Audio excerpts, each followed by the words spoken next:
तुम्हारे पास जब बीवी रहेगी तुम्हारी शर्मगाह का गलत इस्तेमाल नहीं होगा, तुम्हारी आंखें नहीं बहकेंगी, तुम गलत रास्ते की तरफ नहीं जाओगे। और अगर शादी करने के बाद भी तुम्हारी शर्मगाह गलत रास्ते पर जा रही है और तुम्हारी नजरें गलत रास्ते पर जा रही है तो तुम डबल मुजरिम हो, क्योंकि तुम्हारे पास हलाल रास्ता मौजूद था। इसलिए इस्लाम ये कहता है अगर शादीशुदा मर्द या शादीशुदा औरत अगर जिना करती है और किसी गैर के साथ ताल्लुक कायम करती है तो शादीशुदा मर्द और शादीशुदा औरत को सजाए मौत दे दी जाएगी, उसको पत्थरों से मार मार के खत्म कर दिया जाएगा, क्योंकि वो मुजरिम नहीं है, वो डबल मुजरिम है। उसके पास तो अपनी ख्वाहिश को पूरा करने के लिए हलाल रास्ता।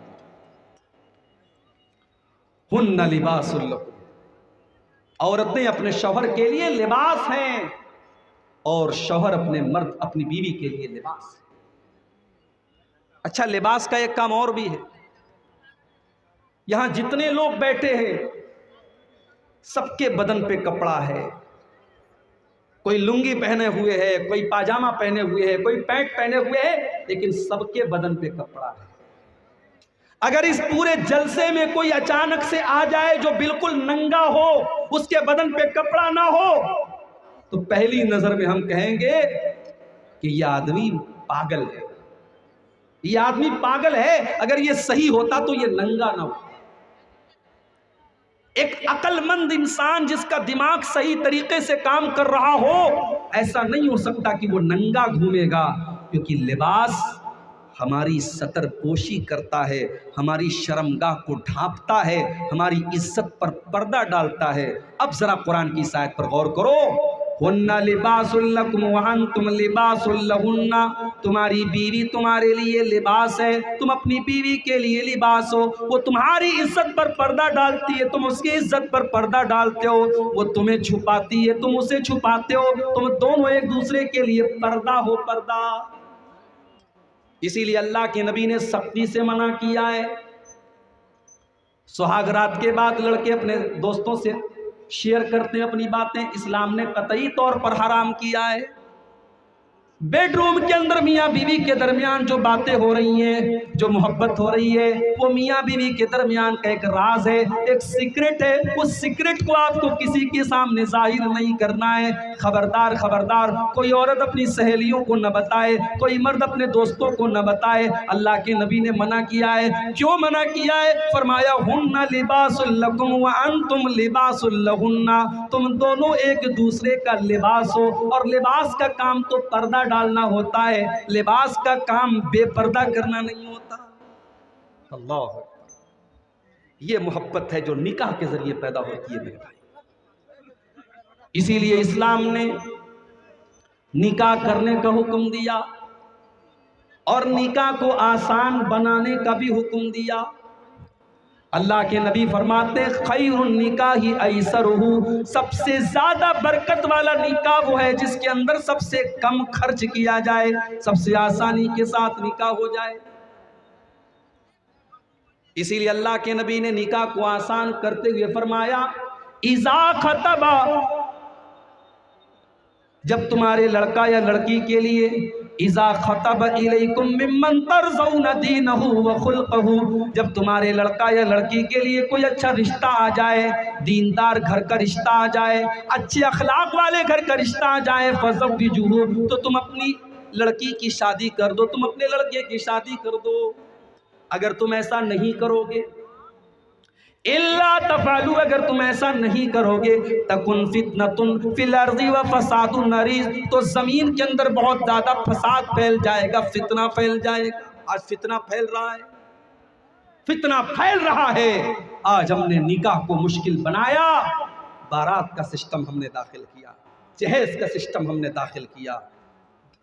लाखों रुपये का वलीमा होगा तब निकाह होगा, बारात 200 लोगों की बारात जाएगी तब निकाह होगा, 2 व्हीलर और 4 व्हीलर मिलेगी तब निकाह होगा।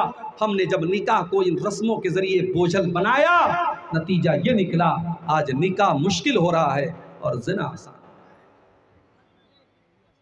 इतना आसान हो गया जिना, मोबाइल की एक चैटिंग के जरिए आज जिना हो जाता है, व्हाट्सएप के जरिए एक चैटिंग के जरिए आज होटल के किसी कमरे में जाकर के जिना किया जा रहा है। आज जिना इस कदर आम हो रहा है, हमने निकाह को मुश्किल बना करके मेरे प्यारे साथियों, हमने जिना को आसान बना दिया। याद रखो मेरे भाइयों, तबलीगी जलसा है, इस्लाही जलसा है, मैं वही बातें करूंगा जिसका ताल्लुक समाज की इस्लाह से है। अगर मेरी बातें आपको बुरी लगे तो मुझे माफ करना, मगर जो समाज की हकीकत है वो मैं आपको दिखाऊंगा। आज हमने और आपने जिना को आसान कर दिया और निकाह को मुश्किल कर दिया। कितने घरों में लड़कियां आज 30-30 साल की हो गई, बाप के पास बेटियों के जहेज का इंतजाम नहीं है, बेटियों की शादी करने के लायक वो नहीं है, वो बेचारा गरीब है, मजदूर है, वो कैसे कैसे अपनी रोजी रोटी चलाता है, वो कहां से लाखों रुपए का इंतजाम करेगा। 30-30 साल की, 35-35 साल की बिन ब्याही लड़कियां आज बैठी हुई हैं।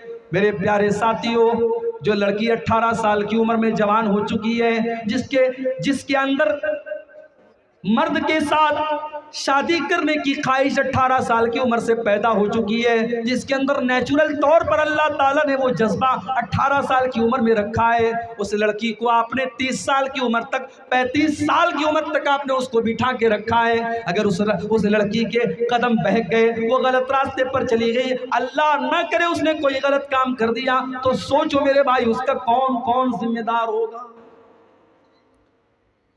लड़के आज 18 साल की उम्र में जवान हो चुके हैं, शादी हो रही है 30 साल की उम्र में, 32 साल की उम्र में।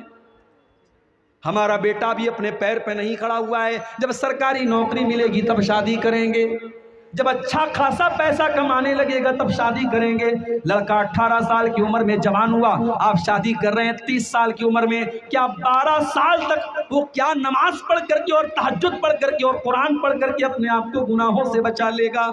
नहीं नहीं मेरे प्यारे साथियों, ये बड़ा मुश्किल रास्ता है, ये बड़ी मुश्किल डगर है। आप अपने बच्चे और बच्चियों को खतरे में डाल रहे हैं, उन्हें गलत रास्ते पर लेके जा रहे हैं। अल्लाह के नबी फरमाते हैं, या माशर शबाबी मन इस्तता मिनकुमुल बाअ फलयतज़व्वज फइन्नहु अग़ज़्ज़ु लिलबसरि व अहसनु लिलफर्जी। अल्लाह के नबी फरमाते हैं, ऐ नौजवानों, जब तुम शादी के काबिल हो जाओ, जब तुम जवान हो जाओ और बीवी का खर्चा उठाने के काबिल हो जाओ, फलयतज़व्वज, तो तुम निकाह कर लो। उलमा कहते हैं यहाँ नबी ने हुक्म दिया है फलयतज़व्वज। हमारे उलमा बेटे इनसे पूछ लो, फलयतज़व्वज ये अम्र का सेगा है और शरीयत का कायदा है कि अम्र का सेगा वजूब पर दलालत करता है। जहाँ कुरान और हदीस में हुक्म दिया जाए और दूसरा कोई करीना मौजूद ना हो तो वहाँ अम्र वजूब पर दलालत करता है। इसलिए जिस नौजवान को ज़िना का खतरा हो उसके लिए शादी करना फ़र्ज़ है, फ़र्ज़, उसके लिए शादी करना फ़र्ज़ और वाजिब है। अगर ज़िना का खतरा है तो उस मर्द के लिए और उस औरत के लिए निकाह करना फर्ज है। मेरे प्यारे साथियों, निकाह सुन्नत नहीं है, निकाह मुस्तहब नहीं है, निकाह करना फर्ज है उस इंसान के। और क्यों करना है उसको निकाह, नबी अकरम ने वजह भी बता दी, फ़इन्नहु अग़ज़्ज़ु लिलबसर। जब वो शादी कर लेगा तो उसकी निगाहें झुक जाएंगी, उसके पास हलाल तरीके से अपनी शहवत को पूरा करने के लिए उसकी बीवी मौजूद होगी, उसकी निगाहों पर उसको कंट्रोल हो जाएगा। वह अहसनु लिल फर्जी, और उसकी शर्मगाह भी महफूज हो जाएगी, वो शर्मगाह का भी गलत इस्तेमाल नहीं करेगा। यह है निकाह की बरकत। निकाह के जरिए आपकी शर्मगाह और आपकी नजरें ये दोनों महफूज हो जाए। अच्छा, नजर का शर्मगाह से बड़ा गहरा ताल्लुक है। अगर इंसान को अपनी नजरों पर कंट्रोल नहीं है तो शर्मगाह पर भी कंट्रोल होना मुश्किल है। जो दिन रात मोबाइल पर नंगी तस्वीरें देखेगा उससे कोई बईद बात नहीं है कि वो जिना भी कर लेगा। जिसकी दिल और दिमाग में गंदगी भर जाए उसका कोई भरोसा नहीं, वो किसी 5-6 साल की बच्ची के साथ भी गलत काम कर सकता है, वो किसी जानवर के साथ भी गलत काम कर सकता है। इसीलिए अल्लाह के नबी फरमाते हैं, अल ऐनानी ज़िनाहुमन नज़र, आंखों का ज़िना गलत चीज़ों को देखना है। वल उज़नानी ज़िनाहुमल इस्तिमा, कानों का ज़िना गलत चीज़ों को छूना सुनना है। वल्लिसानु ज़िनाहुल कलाम, और ज़ुबान का ज़िना गलत चीज़ों को ज़ुबान से निकालना है। वलयदु ज़िनाहल बत्शु, और हाथों का ज़िना गलत चीज़ों को टच करना है। आप बस में जा रहे हैं, आप ट्रेन में जा रहे हैं, कोई औरत आपके बगल से गुजर रही है, आपके बगल में बैठी है, वो गैर औरत आपका हाथ अगर उसको टच भी कर रहा है, ये टच करना भी हाथ का ज़िना है। अल्लाह के नबी फरमाते हैं गलत चीज़ को, नाजायज़ चीज़ को छूना भी हाथ का ज़िना है। इसीलिए अल्लाह के नबी ने फरमाया कि किसी के सर पे लोहे के हथौड़े से मार करके उसके सर में लोहे की कील ठोक दी जाए, ये उतनी तकलीफ की चीज नहीं है। उससे ज्यादा तकलीफ की चीज ये है कि एक मर्द किसी गैर औरत को टच करे, उसको हाथ लगाए, ये उससे बड़ा गुनाह है। उसके सर पे अगर लोहे की कील ठोक दी जाए, उसमें कम तकलीफ है जितनी तकलीफ उसको कयामत के दिन इस पर होगी कि उसने किसी गैर औरत को टच किया। आगे अल्लाह के नबी फरमाते वर्रिजलु ज़िनाहल खुता, पैरों का ज़िना गलत चीज़ों की तरफ चल के जाना है। आंखों से ज़िना हो रहा है, ज़ुबान से ज़िना हो रहा है, कानों के ज़रिए तुम गंदे गंदे गाने और बॉलीवुड के सॉन्ग सुन करके कानों से ज़िना कर रहे हो, तुम ज़ुबान से गाली बक करके ज़ुबान से ज़िना कर रहे हो, तुम हाथों से गलत चीज़ों को टच करके अपने हाथों से ज़िना कर रहे हो, तुम पैरों से गलत रास्ते पर जा कर के पैरों से ज़िना कर रहे हो। और अल्लाह के नबी फरमाते जब इन तमाम चीज़ों पर इंसान को कंट्रोल नहीं होता है, वल क़ल्बु यहवा व यतमन्ना, उसके बाद इंसान के दिल में गलत काम करने की तमन्नाएं पैदा होने लगती हैं, उसके दिल में इच्छाएं पैदा होने लगती हैं। वल फर्जु युसद्दिक़ु ज़ालिका व युकज़्ज़िबुहु, और उसके बाद या तो उसकी शर्मगाह वो काम कर डालती है या उस काम से बच जाती है, या तो इंसान ज़िना कर डालता है या बचा लेता है, लेकिन शुरुआत इन्हीं चीज़ों के ज़रिए होती है। आज ये ज़िना आम हो रहा है, और क्यों आम हो रहा है? क्योंकि हमने निकाह को मुश्किल बना दिया। रिश्ते नाते करने से लेकर के शादी तक कितनी लंबी लिस्ट है जो हम नाजायज और हराम काम करते हैं। ये हल्दी की रस्म कहां से आई? ये मेहंदी की रस्म कहां से आई? लड़की को हल्दी लगाई जा रही है, खानदान की सारी लड़कियां इकट्ठा हुई हैं, सब पीले पीले रंग के कपड़े पहने हुई हैं। उस घर में अकीका की दावत तो नहीं होती, वलीमा की दावत तो नहीं होती, लेकिन हल्दी की रस्म जरूर पूरी की जा रही है। सारी लड़कियां हल्दी के कलर का कपड़ा पहनी है और दुल्हन को हल्दी लगाई जा रही है। फंक्शन हो रहा है, पार्टी हो रही है, नाच गाना हो रहा है, रात में औरतें गीत गा रही हैं। ये तमाम चीज़ें मेरे प्यारे साथियों हिंदू मज़हब से ली गई हैं और आपके हिंदुस्तानी कल्चर से ली गई हैं। इस्लाम में ये तमाम चीज़ें हराम हैं। अल्लाह के प्यारे नबी फरमाते हैं मन तशब्बह बिक़ौमिन फ़हुव मिनहुम, जो किसी कौम की नकल करेगा, जो किसी कौम के तरीके पर चलेगा, वो कल क़यामत के दिन उन्हीं लोगों के साथ रहेगा। शादी हो रही है, नाच हो रहा है, गाना हो रहा है, मुसलमान के घर की शादी है। और आगे बहुत बढ़ करके बताऊं, अहले हदीस के घर की, सीने पर हाथ बांधने वाला और रफ़ुल यदैन करने वाला और आमीन जोर से बोलने वाला और नबी की एक एक सुन्नत पर अमल करने का दावा करने वाला, उसके घर में भी नाच गाना हो रहा है शादी के मौके पर। मेरे प्यारे साथियों, अगर आपका दावा है कि आप अहले हदीस हैं, और मैं बयान करता हूं बनारस में और दूसरे इलाकों में कि मैं जब सीमांचल के इलाके में जाता हूं, मैं एक ऐसी कौम के दरमियान भी जाता हूं जिसको शेरशाबादी कौम कहते हैं, जो 99% अहले हदीस है, जो 99% कुरान और सुन्नत पर चलने वाली है। मगर जब आपके समाज में मैं ये सुनता हूं कि जहेज का लेन देन भी हो रहा है, शादी ब्याह पर नाच गाना भी हो रहा है, तब मुझे सोचने पर मजबूर होना पड़ता है कि क्या हम सिर्फ इन्हीं चीज़ों के लिए अहले हदीस हैं? क्या हमारी शादी ब्याह और हमारे निकाह का तरीका क्या ये कुरान और हदीस के मुताबिक नहीं होना चाहिए? मेरे भाइयों, शादी ब्याह में नाच गाना हो रहा है, अच्छे अच्छे दीनदार घरों में नाच गाना। अल्लाह के नबी फरमाते हैं, इब्ने माजा की रिवायत है, यकूनु फी हाज़िहिल उम्मति खस्फुन व क़ज़्फ़ुन व मस्ख़ुन, मेरी उम्मत पर एक ऐसा ज़माना भी आएगा जब लोगों को ज़मीन में धंसा दिया जाएगा। आज तुर्की का ज़लज़ला आप देख लें, आज सीरिया का ज़लज़ला आप देख लें, आज कितने लोग आज मलबों के नीचे दब करके मर गए। कितनी जगहों पर ज़मीन के अंदर गड्ढा हो गया, लोग ज़मीन के अंदर दब कर के मर गए। अल्लाह के नबी फरमाते हैं मेरी उम्मत पर एक ऐसा ज़माना भी आएगा खस्फुन के ज़मीन में लोगों को धंसा दिया जाएगा, वह कज़फुन और आसमान से पत्थरों की बारिश की जाएगी, वह मस्खुन और लोगों के चेहरे सूअर और बंदर के जैसे कर दिए जाएंगे। बाज़ उलमा कहते हैं कि सूअर और बंदर की तरह चेहरा होने का मतलब ये भी हो सकता है कि इंसान की शक्ल तो रहेगी, चेहरा तो इंसान के जैसा रहेगा, मगर नेचर सूअर के जैसा हो जाएगा, सूअर के जैसा बेहया हो जाएगा, बंदर के जैसा बेगैरत हो जाएगा। न भाई को बहन की गैरत होगी, न शौहर को बीवी की गैरत होगी, न बाप को बेटी की गैरत होगी। आज आप देख ले समाज में आज बंदर और सूअर की तरफ बेगैरत होता चला जा रहा है समाज। साहबा ने पूछा अल्लाह के नबी वो जमाना कब आएगा? आपने फरमाया इज़ा ज़हरतिल क़ैनात वल मआज़िफ़, जब नाचने गाने वालियाँ तुम्हारे घरों के अंदर आ जाएंगी। अरे घर छोड़ दो, अब तो मस्जिदों के अंदर आ गई नाचने गाने वाली। तारीख में कभी किसी ने सोचा नहीं था कि अल्लाह के घरों में गाना बजेगा।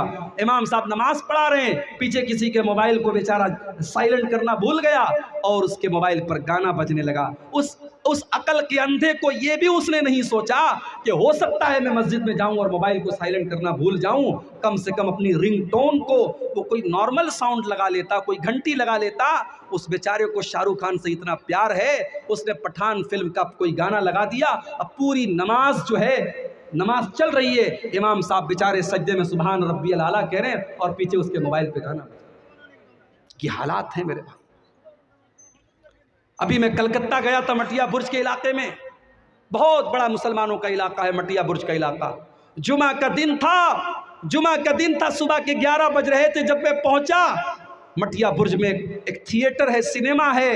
देखा कि बेचारे शाहरुख खान साहब की जो नई फिल्म आई है पठान, जिसको देखना बड़े सवाब का काम है और जिसको देखने के लिए लोग बड़ी आपस में जो है दौड़ धूप और मुकाबला कर रहे हैं। मैंने देखा कि नौजवानों की बड़ी भीड़ लगी है, हाउसफुल चल रही है। हमारा नौजवान आज समझ रहा है कि इस्लाम की तरक्की इसी में है कि मैं ये फिल्म देख लूँ ताकि जो लोग बाइकआउट कर रहे हैं मैं उसका मुँह बंद कर दूँ, मैं ये फिल्म देख करके शाहरुख खान का भला कर दूँ। ये हालात है हमारे। अच्छे अच्छे आलिमों का मोबाइल आप देखिए, वो बेचारा फेसबुक पर अच्छी अच्छी बातें देख रहा है। अब फेसबुक तो होशियार है ना, अब फेसबुक पर आप जब उसकी रील्स देखते हैं, आपने कोई वीडियो एक बार देख लिया, अगर आपने वो वीडियो एक बार देख लिया, फेसबुक समझ गया कि ये वीडियो आपको अच्छा लगा तभी तो आपने पूरा देखा। अब उससे रिलेटेड वीडियो बार बार आएगा। आपने कोई गाना देख लिया, बार बार गाना आएगा। कोई ऐसी चीज़, कोई सीरियल वगैरह देख लिया, बार बार सीरियल आएगा। आज आप उलमा और बड़े बड़े दाढ़ी वालों और नमाजियों के मोबाइल पर आज गाने बज रहे हैं। अल्लाह के नबी फरमा रहे हैं कि लोगों के घरों में नाचने गाने वालियाँ आ जाएंगी। वशुरिबतिल खुमूर, और अल्लाह के नबी फरमाते हैं कि शराबें बहुत ज़्यादा पी जाएंगी। शराब भी आज पी जा रही है। कितने नौजवान आज शौकिया शराब पी रहे हैं। आज भारत के आपके इस स्टेट के अंदर, बिहार के अंदर गवर्नमेंट ने शराब के ऊपर पाबंदी लगाई है, उसके बावजूद चोरी चुपके कितनी शराब पी जा रही है। आज अफसोस की बात तो यह है कि शराब बंदी की ये मुहिम तो हमें और आपको चलाना चाहिए था। हमने तो 1400 साल पहले शराब बंदी का ऐलान किया था। हमारे मजहब ने तो 1400 साल पहले शराब बंदी का ऐलान किया था। नीतीश कुमार ने तो बहुत बाद में किया है, आपके मुख्यमंत्री जी ने तो बहुत बाद में किया है। इस्लाम तो 1400 साल पहले ये ऐलान कर चुका है, इन्नमल खम्रु वल मैसिर वल अंसाब वल अज़लाम रिजसुम मिन अमलिश शैतान। शराब बहुत गंदी चीज़ है, शैतान का काम है। मगर आज कितने मुसलमान शराब पी रहे हैं। मेरे प्यारे साथियों, अल्लाह के नबी ने फरमाया कि जब ऐसा दौर आएगा तब लोगों को ज़मीन में धंसाया जाएगा, आसमान से पत्थरों की बारिश होगी। तो आज हमने ज़िना को आसान कर दिया, निकाह को मुश्किल बना दिया। हल्दी की रस्म हो रही है, नाच गाना हो रहा है, और पता नहीं, मुझे नहीं मालूम कि आपके यहाँ ये चीज़ें कि नहीं। शहरों में तो मैं देखता हूँ कि बाकायदा पूरी शादी की वीडियो रिकॉर्डिंग हो रही होती है। आपके यहाँ भी होती है? पैसे वाले लोगों के यहाँ होती होगी। वीडियो रिकॉर्डिंग हो रही है, एक गैर मर्द आता है घर की औरतों के बीच में घुस करके एक एक चीज को रिकॉर्ड कर रहा है, और बाद में उसकी पूरी कैसेट बनती है, पूरी सीडी बनती है, और बाद में लोग मजे ले लेके देखते हैं, कहते कितनी यादगार चीज है, मेरी शादी के मौके की देखो वीडियो बन। कहां गई तुम्हारी गैरत, कहां गई तुम्हारी शर्म व हया? वो इस्लाम जो ये हुक्म देता है कि देवर भी अपनी भाभी के सामने तन्हाई में न जाए, वो इस्लाम जो ये हुक्म देता है कि जीजा भी अपनी साली से अकेले में न मिले, तन्हाई में न मिले, वो उसके लिए गैर महरम है, क्या वो इस्लाम इस बात की परमिशन दे सकता है कि वीडियो रिकॉर्डिंग करने वाला आपके घर की औरतों को, जब वो शादी के सजावट में सजी हैं, मेकअप करके आई हैं, लदी फदी हैं, वो सबकी रिकॉर्डिंग कर रहा है, वो दुल्हन के कमरे में पहुंचा हुआ है, वो सबके फोटो खींच रहा है, सबकी वीडियो रिकॉर्डिंग कर रहा है? कहां गई तुम्हारी गैरत मेरे प्यारे? अल्लाह के नबी फरमाते हैं सलासतुन ला यंजुरुल्लाहु अज़्ज़ा व जल्ला इलैहिम यौमल क़ियामा। 3 लोग ऐसे हैं कि क़यामत के दिन अल्लाह ताला उनकी तरफ देखेगा भी नहीं, उनसे बातचीत भी नहीं करेगा, उनको गुनाहों से पाको साफ भी नहीं करेगा। कौन 3 लोग? नंबर 1, अल-आक़ु लिवालिदैहि, अपने माँ बाप से रिश्ता तोड़ने वाला। ओ मेरे नौजवान साथियों, आपने शादी कर ली, आप अपनी बीवी से बहुत ज़्यादा प्यार करते हैं, बहुत अच्छी बात है, मगर बीवी से प्यार करने का ये मतलब नहीं है कि आप अपने माँ बाप से रिश्ता तोड़ दें। हो सकता है सास बहू का मामला घर में आ जाए, हो सकता है कि आपकी माँ आपकी बीवी को कुछ कड़वी कसैली बातें भी सुना दे, आप सब्र से काम ले लें, आप सब्र के घूंट पी लें, लेकिन आप अपने माँ बाप से रिश्ता न तोड़ें, अपने माँ बाप से रिश्ता न तोड़ें। अपनी बीवी के लिए अपने माँ बाप से रिश्ता तोड़ने वाले कान खोल करके सुन ले, अल-आक़ु लिवालिदैहि, अपने माँ बाप को सताने वाला कल क़यामत के दिन अल्लाह ताला की नज़रे रहमत से भी दूर होगा। नंबर 2, वल मरअतुल मुतरज्जिला, और मर्दों की नकल करने वाली, मर्दों के जैसे छोटे छोटे बाल रखने वाली, और मर्दों के जैसा टाइट कपड़ा पहनने वाली, मर्दों के जैसा लिबास पहनने वाली औरत भी अल्लाह ताला की रहमत से दूर होगी। और तीसरा आदमी वद्दयूस, वो बेगैरत आदमी, अल्लज़ी युक़िर्रु फ़ी आलिहिल खुबुसा, जिसके घर में बेहयाई का काम हो रहा है, बेगैरती का काम हो रहा है और वो बर्दाश्त कर रहा है। बेहया और बेगैरत हो चुके हैं हम। रिश्ता देखने हम जाते हैं, हमने ये तो देखा कि शेरशाबादी हम हैं, लड़की शेरशाबादी बरादरी की है कि नहीं। हमने ये तो देखा कि हम अहले हदीस हैं, लड़की अहले हदीस घर की है कि नहीं है। मगर हमने ये नहीं देखा लड़की नमाजी है कि नहीं, लड़की का कैरेक्टर कैसा है। लड़के की माँ गई, लड़की गोरी चट्टी खूबसूरत, पूरे खानदान में सबसे ज्यादा स्मार्ट और ब्यूटीफुल थी। लड़के की माँ निहाल हो गई, उसने आकर के कहा कि मेरी बहू बहुत अच्छी है, मैं रिश्ता फाइनल। दीनदारी को नहीं देखा उसने खानदान को तो देखा, उसने लड़की के बाप का पैसा तो देखा, उसने लड़की की खूबसूरती तो देखी, मगर उसने दीनदारी को नहीं देखा। जब आपने रिश्ता करने के टाइम दीनदारी को नहीं देखा, और वो खूबसूरत लड़की जब आपके घर में बहू बन करके आई, और आगे चल करके जब आपको वो सताने लगी, आपके घर का माहौल ख़राब करने लगी, बेपर्दा घूमने लगी, तो आपको शिकायत करने का कोई हक हासिल नहीं है, क्योंकि आपने तो बुनियाद ही गलत रखी थी। आपने तो रिश्ता देखने के टाइम दीनदारी को देखा ही नहीं था। अल्लाह के नबी फरमाते हैं तुनकाहुल मरअतु लिअरबईन, जब किसी औरत की शादी होती है तो 4 चीज़ें औरत के अंदर देखी जाती हैं। ले मालिहा, माल देखा जाता है। मैं ऐसे भी लोगों को जानता हूं, लड़का कह रहा है कि मैं जहेज नहीं लूंगा, लड़की वाले प्रेशर डालते हैं तुमको लेना पड़ेगा। मैंने ऐसे भी मिसालें देखी हैं समाज में। लड़का खुददार है, लड़का इज्जत वाला है, लड़के ने तय किया है। अभी कल मेरे पास एक फोन आया, दिल्ली के करीब एक जगह पड़ती है हापुड़ का एक नौजवान लड़का, अच्छी नौकरी है उसके पास, खूबसूरत है, नौजवान है। उसने कहा शेख साहब मेरे घर वाले नहीं मान रहे, मैं तो कह रहा हूं कि मैं बगैर जहेज के शादी करूंगा, बगैर बारात के करूंगा, लेकिन मेरी माँ कह रही है, मेरा बाप कह रहा है, जब हमने जहेज दिया है तो हम लेंगे क्यों नहीं?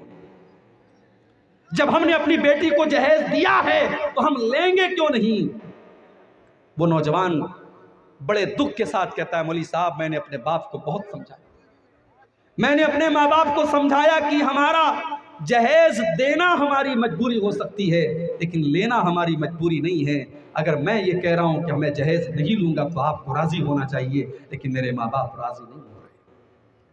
माफ करना मेरे भाइयों, समाज अगर आज बिगड़ा है, समाज अगर आज तबाह हुआ है, तो सिर्फ ये नई नस्ल से तबाह नहीं हुआ है, इसमें बहुत हद तक हमारे बुजुर्ग हजरात भी जिम्मेदार हैं, इसमें लड़कों की माएँ भी जिम्मेदार हैं, इसमें लड़कों के बाप भी जिम्मेदार हैं, इसमें गार्जियन भी जिम्मेदार हैं। सिर्फ लड़के ही लालची नहीं होते, लड़कों के माँ बाप भी लालची होते हैं। और जहेज की लालच में आपके इलाके में यहाँ तक मुझे लोगों ने बताया कि शेख साहब जहेज का लालच इस कदर पैदा हो चुका है कि शादी होती है, लड़के ने पैसा भी ले लिया, टू व्हीलर भी ले लिया, फिर कहीं और से रिश्ता आने लगा, कोई बीच का दलाल और आ गया कि फलां की लड़की है, बड़ा पैसे वाली पार्टी है, बड़ा माल मिलेगा, इसको तलाक दे करके उससे शादी कर लेता है ताकि वहां से अलग पैसा ऐंठे। मेरे भाइयों, हमने शादी ब्याह को भी हमने सौदेबाजी बना दिया। हमने लड़के और लड़कियों को एक तरीके से शादी के मौके पर हमने उनका धंधा करना शुरू कर दिया। अरे हमसे अच्छे तो वो लोग हैं जो अपनी बेटियों को जाकर के बेच देते हैं बाजार में और उसकी कीमत खा जाते हैं। अगर हमने जहेज के इस चलन को नहीं रोका, इसका मतलब यह हुआ कि हम अपने बेटे और बेटियों की तिजारत कर रहे हैं। ये जहेज याद रखिए, ये तकरीर करने से खत्म नहीं होगा, तकरीर करने से खत्म नहीं होगा। ये जहेज, ये इज्तिमाई जुर्म है, ये पूरा समाज इसमें मुलव्विस है। जब तक पूरा समाज जागरूक नहीं होगा, हम और आप जागरूक नहीं होंगे, तब तक ये लानत समाज से नहीं खत्म हो सकती। आपके भारत के अंदर रोजाना 19 लड़कियों का मर्डर होता है जहेज की वजह से। साल भर का रेशियो निकालने के बाद ये गवर्नमेंट ऑफ इंडिया की रिपोर्ट है कि रोजाना 19 लड़कियां जहेज के लिए कत्ल कर दी जाती है या आत्महत्या कर लेती हैं। यानी आप सोचिए कि तकरीबन हर घंटे कोई ना कोई औरत और कोई ना कोई लड़की इस जहेज की भेंट चढ़ रही है। फिर भी हमारी आंखें नहीं खुल रही है मेरे भाइयों, और हम इस जहेज जैसी लानत को अपने समाज से खत्म नहीं कर रहे। मैं अपने नौजवान साथियों से कहना चाहता हूं, अगर तुम मर्द हो और तुम्हारे अंदर मर्दानगी है तो अपनी मर्दानगी को आवाज़ दो और अपनी माँ से जाकर के साफ कह दो, ऐ मेरी प्यारी अम्मी जान, मुझे अपने ससुराल से मिलने वाली चारपाई नहीं चाहिए, मैं चटाई पर लेट लूँगा, जब मेरे पास चारपाई का इंतज़ाम होगा मैं चारपाई खरीद लूँगा, लेकिन मेरी मर्दानगी को ये बर्दाश्त नहीं है कि मैं ससुराल से मिलने वाली चारपाई पर लेटूँ। मैं छोटी मोटी अलमारी खरीद करके अपनी बीवी को दे दूंगा, लेकिन ससुराल से अलमारी के इंतजार में मैं नहीं रहूंगा। मैं अपनी ससुराल से मिलने वाली फ्रिज का ठंडा पानी नहीं पीऊंगा, मैं घड़े का पानी पी करके सब्र कर लूंगा। जब मेरे पास ताकत होगी मैं फ्रिज खरीद लूंगा, मगर मैं अपने ससुर की दी हुई रेफ्रिजरेटर और फ्रिज का इंतजार नहीं करूंगा। ये गैरत और खुददारी पैदा करो मेरे नौजवान साथियों।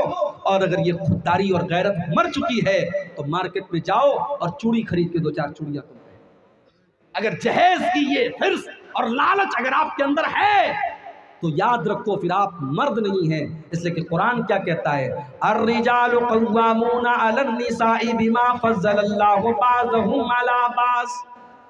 मर्द औरत के ऊपर हाकिम है। मर्द को अल्लाह ताला ने औरत के ऊपर हाकिम बनाया, कव्वाम बनाया, उसका गार्जियन बनाया। क्यों बनाया?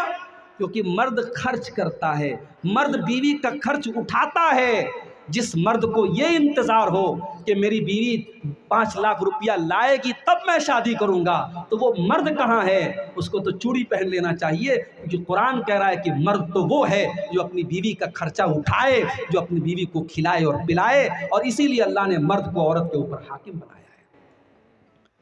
अल्लाह ने मर्द को औरत से ज़्यादा ताकतवर बनाया है। व बिमा अनफ़क़ू मिन अम्वालिहिम, और अल्लाह ने मर्द को हुक्म दिया है कि तू अपनी बीवी के ऊपर खर्च कर, अपनी बीवी के कपड़े का, उसके खाने का, उसके रहने का तू इंतज़ाम। हमारे यहाँ शादी होती है, लोग सवाल करते हैं लड़के से, क्या क्या तुझे मिला जहेज, ये पूछते हैं ना, क्या क्या तुझे मिला, कितना कैश मिला, 2 व्हीलर मिली कि 4 व्हीलर मिली, फ्रिज कितने लीटर वाली मिली, अलमारी कैसी मिली, मसेरी कैसे मिली। हम लड़कों से सवाल करते हैं। आइए जरा नबी के दौर में चलते हैं। अल्लाह के नबी के एक साहबी अब्दुर्रहमान इब्न औफ रजी अल्लाह ताला अन्हु मदीना पहुंचते हैं हिजरत करके, बिल्कुल कंगाल हैं, खाली हाथ हैं, एक पैसा भी उनकी जेब में नहीं है। अल्लाह के नबी अपने सहाबा का भाईचारा करते हैं, मक्का के मुहाजिरों का मदीना के अंसारियों के साथ आप भाईचारा करते हैं। हम तो अपने सगे भाई की जायदाद और उसकी प्रॉपर्टी पर कब्जा करना चाहते हैं। एक एक फुट जमीन के लिए, एक एक इंच जमीन के लिए भाई भाई में मुकदमा चलता है हमारे यहाँ। अल्लाह के प्यारे नबी सल्लल्लाहु अलैहि वसल्लम ने मदीना के अंसारियों और मक्का के मुहाजिरों का भाईचारा किया। कोई रिश्ता नहीं था, लेकिन जब नबी ने एक आवाज़ में कह दिया कि ये तुम्हारा भाई है, अपने सगे भाई से बढ़ करके उन्होंने अपने मुहाजिर भाई को उसका हक दिया। ये मिसाल कायम की साहब। हजरत अब्दुर्रहमान इब्न औफ का भाईचारा अल्लाह के नबी ने साद इब्न रबी के साथ कराया।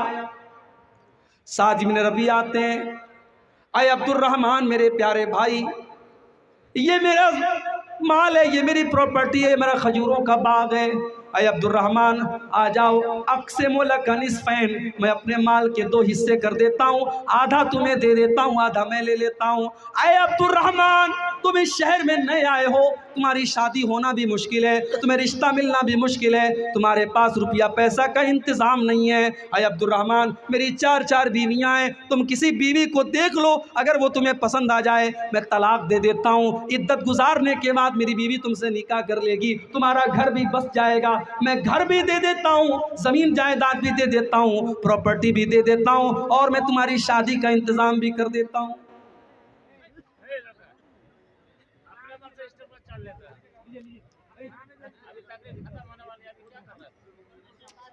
सोचिए मेरे भाई, नौकरी भी मिल रही है, छोकरी भी मिल रही है, यही तो 2 चीजें आज बड़ी इंपॉर्टेंट होती हैं।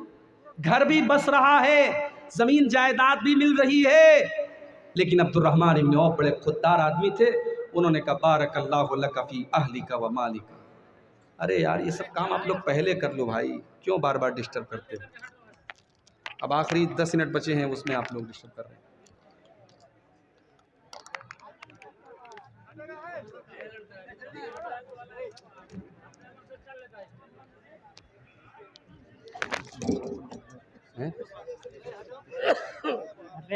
हाँ, अरे आज 10% तो आ रही है, देखो।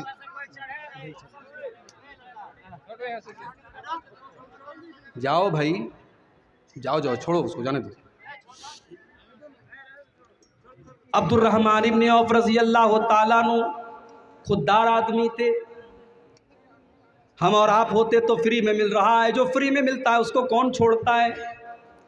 अब्दुर्रहमान इब्न औफ कहते हैं कि मेरे भाई, अल्लाह तेरे माल में बरकत दे, तेरे परिवार में बरकत दे, मुझे तेरी बीवी से शादी नहीं करना, मुझे तेरा घर मकान नहीं चाहिए, मुझे तेरा माल नहीं चाहिए, मैं खुददार आदमी हूँ, मैं बिजनेसमैन आदमी हूँ, मुझे तुम बिजनेस करने का रास्ता बताओ, मुझे बाजार का रास्ता बताओ, मार्केट का पता बताओ मुझे। मार्केट का पता बताया गया। अब्दुर्रहमान इब्न औफ रज़ी अल्लाह ताला अन्हु ने पनीर का और घी का कारोबार शुरू किया, और कुछ ही दिनों में अल्लाह ने इतनी बरकत दी कि अब्दुर्रहमान इब्न औफ ने बहुत पैसा कमाया और शादी भी कर ली। एक दिन अल्लाह के नबी से मुलाकात हुई। अल्लाह के नबी सल्लल्लाहु अलैहि वसल्लम ने देखा उनके कपड़े पर जर्दी लगी है। उस ज़माने में औरतें खुशबू लगाती थी शादी के मौके पर, जो जर्द रंग की होती थी। अल्लाह के नबी समझ गए कि अब्दुर्रहमान ने शादी की है। अच्छा, शादी कर ली, नबी को इन्वाइट नहीं। हमारे यहाँ अगर आप शादी कर लें और मौलवी साहब को, मस्जिद के इमाम साहब को ना बुलाएं तो इमाम साहब आपके खिलाफ जुमा पढ़ा देंगे। ये हम कुछ को बुलाए नहीं शादी में। शादी कर ली, अल्लाह के नबी को पता भी नहीं चला। आपने पूछा कि शादी की हो क्या? हाँ अल्लाह के नबी, मैंने शादी किया। नबी ने अगला सवाल किया, कम सुक्ता। गौर करो, अल्लाह के नबी ने ये नहीं पूछा कि अब्दुर्रहमान तुमको जहेज में क्या क्या मिला। आपने पूछा कम सुक्ता, तुमने अपनी बीवी को मेहर में क्या दिया, मेहर में तुमने क्या दिया। कहा अल्लाह के नबी, ज़िनत नवातिम मिन ज़ाबिन, मैंने सोने की खजूर की गुठली के बराबर मैंने सोना अपनी बीवी को दिया है। अल्लाह के नबी समझ गए कि अब्दुर्रहमान ने पैसा कमाया है। आपने फरमाया औलिम वलो बिशातिन, है अब्दुर्रहमान तुम जल्दी से वलीमा करके हमको दावत खिलाओ। अगर बकरी ही का वलीमा कर सकते हो तो बकरी का वलीमा कर लो। हमारे यहाँ वलीमा में भी बड़ी फजूल खर्ची होती है। जो बड़े बड़े करोड़पति लोग हैं, पूरे इलाके के बड़े बड़े चौधरी और बड़े बड़े प्रधान और बड़े बड़े नेताओं को बुलाते हैं, उनके पड़ोस में गरीब आदमी है, उस गरीब को वो नहीं बुलाते हैं, और पूरे गांव के बड़े बड़े करोड़पतियों को बुलाते हैं। मेरे प्यारे भाइयों, अल्लाह के नबी ने उसको सबसे बुरा वलीमा कहा है। शर्रु ताम तामुल वलीमा, अल्लाह के नबी फरमाते हैं सबसे बुरा खाना उस वलीमा का खाना है जहां गरीबों को छोड़ दिया जाए और अमीरों को बुलाया जाए। अगर आपके रिश्तेदारों में, आपके खानदान में, आपके अड़ोस पड़ोस में अगर गरीब लोग भी हैं तो आप जब वलीमा की दावत करें तो उनको खिलाएं और एक हिसाब से आप वलीमा करें। ज़रूरी नहीं है कि आप, अभी मैं कश्मीर गया था पिछले साल, कश्मीर में लोगों ने मुझे बताया कि शादी के मौके पर 17 टाइप के 18 टाइप के वहाँ शादी के मौके पर गोश्त बनते हैं। 18 तरीके के अलग अलग। आपके तो सीमांचल में तो गोश्त का मतलब सिर्फ गोश्त होता है, उसमें मिर्चा डाल दिया, मसाला डाल दिया, तेल डाल दिया, ढेर सारा झोल डाल दिया, हो गया गोश्त हो गया। हमारे यहाँ तो कीमा नहीं है, कबाब नहीं है, कोफ्ता नहीं है, लेकिन कश्मीर में 18 टाइप के गोश्त बनते हैं। हैदराबाद में कम से कम 5 तरीके की बिरयानी होती है, 10 तरीके का सालन होता है। गरीब आदमी बेचारा वो इस रस्म व रिवाज के बंधन में बंध जाता है। मेरे प्यारे साथियों, इन रस्म व रिवाज से अपनी गर्दनों को आज़ाद करो, अपने आप को आज़ाद करो। हमारे नबी हमको रस्म व रिवाज के बंधनों से आज़ाद करने के लिए आए थे। अल्लाह ने कुरान में सूरह आराफ की आयत नंबर 157 में फरमाया, अल्लज़ीना यत्तबिऊन रसूलन नबिय्यल उम्मिय्यल्लज़ी यजिदूनहु मक्तूबन इंदहुम फित तौराति वल इंजील। मेरे नबी का तज़किरा तुमको तौरात में भी मिलेगा, तुमको इंजील में भी मिलेगा, तुमको तमाम आसमानी किताबों में मिलेगा। यामुरुहुम बिल मारूफ, मेरा नबी तुमको नेकियों का हुक्म देता है। व यनहाहुम अनिल मुनकर, तुमको बुराइयों से रोकता है। व युहिल्लु लहुमुत तय्यिबात, मेरा नबी पाकीज़ा चीज़ों को तुम्हारे लिए हलाल करता है। व युहर्रिमु अलैहिमुल खबाइस, और नापाक चीज़ों को तुम्हारे लिए हराम करता है। व यज़उ अन्हुम इसरहुम व कानत अलैहिम, और मेरा नबी तुमको रस्म रिवाज के बंधनों से मुक्त करता है, आज़ाद करता है। अल्लाह के नबी हमें रस्म रिवाज के बंधनों से आज़ाद करने के लिए आए। 1400 साल पहले अरब की धरती पर जब लड़की पैदा होती थी, उस लड़की को भी लोग कलंक मानते थे और उस लड़की को जिंदा जमीन में जाकर के गाड़ देते थे। कुरान करीम में अल्लाह ने नक्शा खींचा, वइज़ा बुश्शिरा अहदुहुम बिल उन्सा, जब उनके घर में लड़की की पैदाइश होती है, ज़ल्ला वजहुहु मुस्वद्दन व हुवा कज़ीम, लड़की के बाप का चेहरा काला पड़ जाता है। यतवारा मिनल कौमी मिन सूइ मा बुश्शिरा बिही, लड़की का बाप अपना चेहरा अपनी कौम को नहीं दिखाता है। अयुमसिकुहु अला हूनिन अम यदुस्सुहु फित तुराब, उसके सामने सिर्फ 2 रास्ते होते हैं, या तो अगर लड़की की परवरिश करेगा तो समाज में उसको जिल्लत सहनी पड़ेगी, और दूसरा रास्ता ये कि अपने ही हाथों से अपनी बेटी को जमीन के अंदर गाड़ दे। अल्लाह फरमाता है, अला सा मा याकुमून, ओ लोगो तुम कितनी नाइंसाफी करते हो, तुम लड़कियों के ऊपर कितना बड़ा जुल्म करते हो।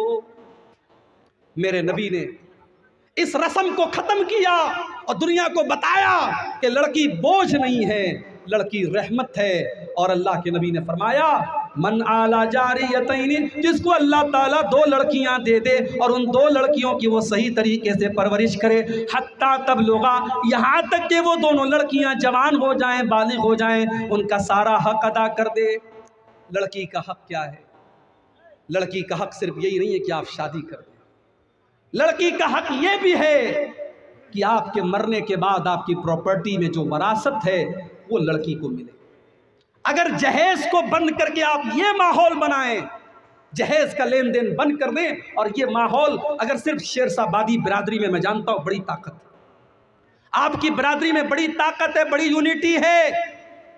मैं कटिहार से लेकर के अररिया और किशनगंज और ठाकुरगंज तक के पूरे इलाके में मैं गया हूं और मैंने देखा है कि बड़ी यूनिटी है इस बिरादरी के अंदर। मेरे भाइयों, अगर इस यूनिटी का आप सही इस्तेमाल करें, अगर ये पूरी बिरादरी, अगर आपके उलमा और आपके जो कायदीन हैं, शेरशाहबादी एसोसिएशन के जो जिम्मेदार हैं, अगर वो ये तय कर लें कि हम अपनी शादियों में जहेज़ का लेन देन नहीं करेंगे, और हाँ, हमारी प्रॉपर्टी में जो हिस्सा हमारी बेटी का बनेगा, हमारी वफात के बाद वो हमारी बेटी को दिया जाए, अगर ये माहौल भी आप पैदा करें, तो मैं समझता हूँ कि जहेज़ का लेन देन बंद हो सकता है। इसलिए कि जहेज़ एक तरफ गलत है, हराम है, नाजायज़ है, और दूसरी तरफ लड़की की का जो हक है प्रॉपर्टी में, वो अल्लाह ने बनाया है। आज उससे हम और आप अपनी बेटियों को महरूम कर, लिर्रिजालि नसीबुम मिम्मा तरकल वालिदानि वल अक़रबूना वलिन्निसाई नसीबुम मिम्मा तरकल वालिदानि वल अक़रबून। अल्लाह फरमाता है कि जिस तरीके से अपने माँ बाप के तरके में लड़के का हिस्सा है, उसी तरीके से अपने माँ बाप के तरके में लड़कियों का भी हिस्सा है। आपकी बेटी का जो हक बनता है मेरे प्यारे साथियों, वो हक भी अपनी बेटी को आपको देना है। अगर आपने नहीं दिया या अपने बच्चों को वसीयत नहीं की, तो कल क़यामत के दिन हमारी और आपकी गर्दन पकड़ी जाएगी। अल्लाह के नबी फरमाते हैं, जिसने 2 बेटियों की परवरिश की और वो बेटियां जवान हो गई और उसकी शादी कर दी उसने, अल्लाह के नबी कहते जा यौमल क़ियामति अना वहुआ कहातैन, क़यामत के दिन वो इस हाल में आएगा जैसे ये दोनों उंगलियां एक दूसरे के साथ सटी हुई हैं, ये दोनों उंगलियां एक दूसरे के साथ जुड़ी हुई हैं। कल क़यामत के दिन 2 लड़कियों का बाप जिसने अपनी लड़कियों की सही परवरिश की थी, वो कल क़यामत के दिन इस हाल में आएगा। ये 2 सवाल आया है, जहेज की रकम से निकाह करना और मेहर देना कैसा है? जाहिर है मेहर देना शौहर का हक है, और वो उससे रकम लेकर के दे रहा है, तो अब शरई एतबार से हम ये तो नहीं कह सकते कि ये हराम और नाजायज़ है। भाई लड़के की शादी हुई, लड़का किसी से कर्जा लेकर के भी मेहर दे सकता है मगर यहाँ आपने जो हक आपका था वो आप लड़की वालों से ले रहे हैं, इसलिए ये बिल्कुल गलत है। आपकी जिम्मेदारी थी कि आप मेहर का इंतजाम करते, आपने लड़की वालों से ही लेकर के उसको मेहर दे दिया, तो आपने मेहर दिया का, आपने तो उन्हीं का पैसा उन्हीं को लौटा दिया। इसलिए ये बिल्कुल गलत रस्म है, इसको आप ख़त्म करें, ये बिल्कुल जुल्म है और निकाह के मकसद के ख़िलाफ़ है। निकाह में मेहर की जो जिम्मेदारी है वो मर्द की बनाई गई।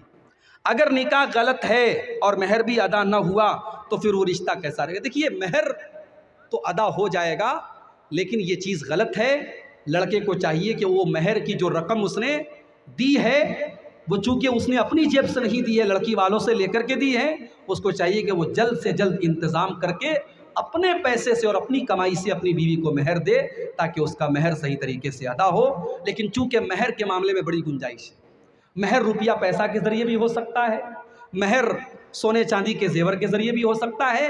ऐसा भी हुआ है कि एक सहाबी को कुरान की सूरतें याद थी, उन्होंने इस शर्त पर अल्लाह के नबी ने उनका निकाह कर दिया कि तुम कुरान की ये सूरतें अपनी बीवी को सिखा देना।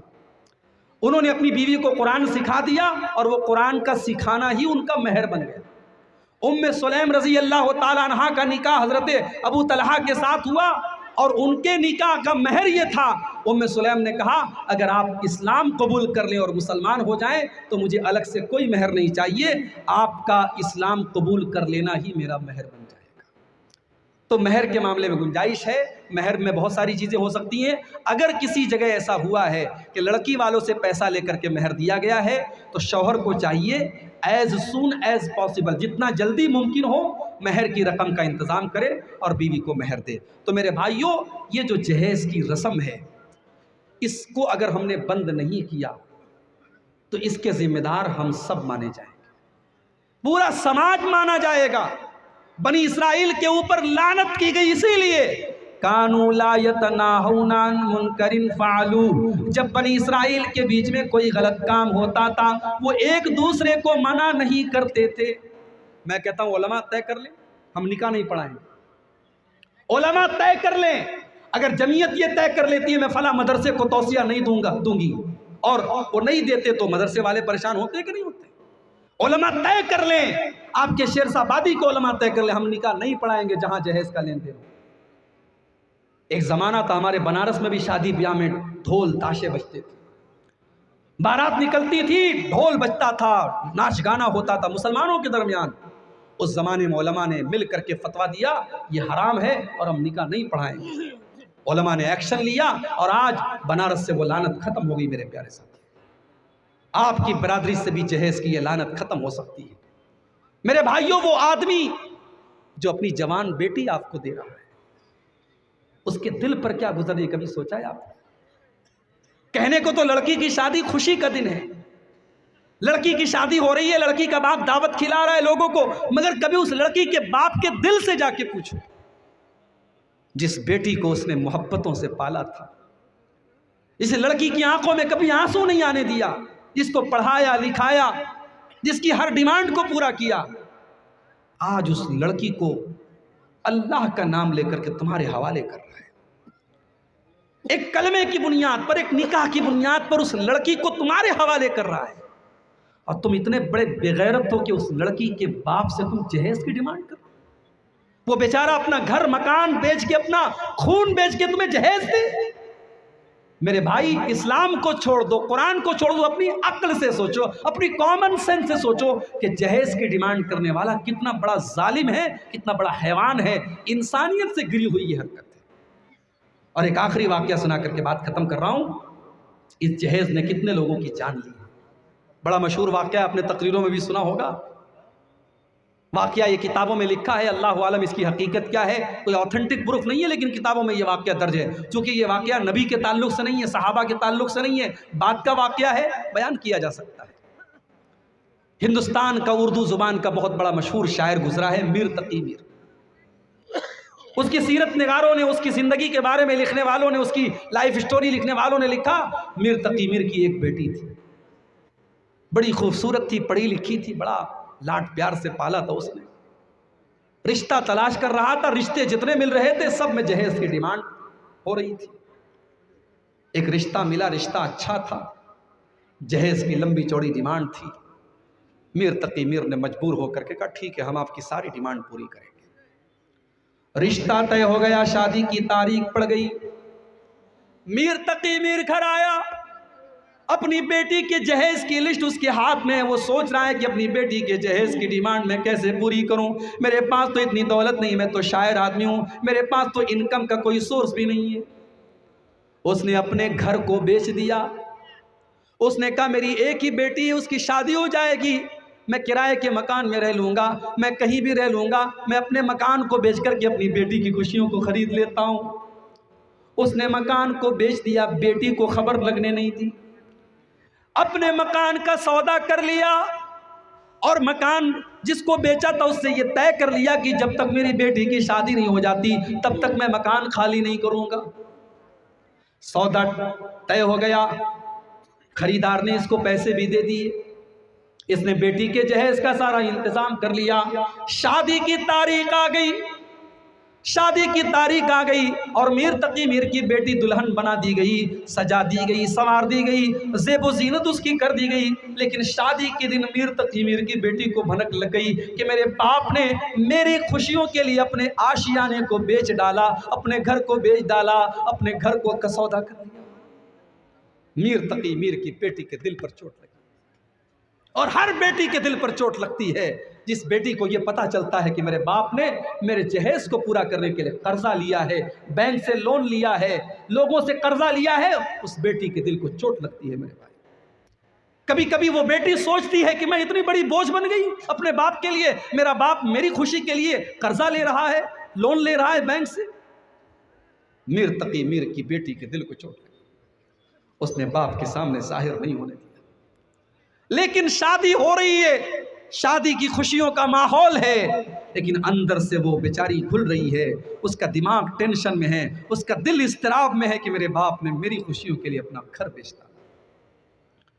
मीर तकी मीर की बेटी की शादी हो गई, ससुराल लाई गई, अपने शौहर के कमरे में पहुंचाई गई।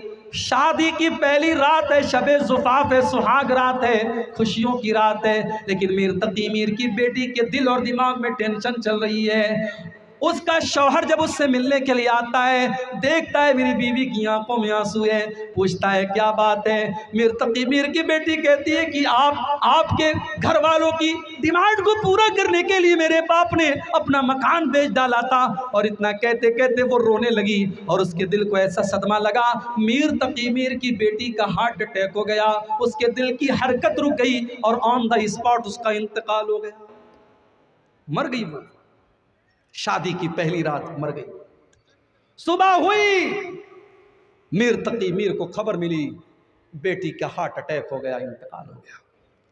भागा भागा आया, बेटी के ससुराल पहुंचा, सामने बेटी की लाश को कफनाया गया है और उसकी खूबसूरत बेटी आज कफन के सफेद कपड़े में मलबूस लिपटी हुई रखी हुई है।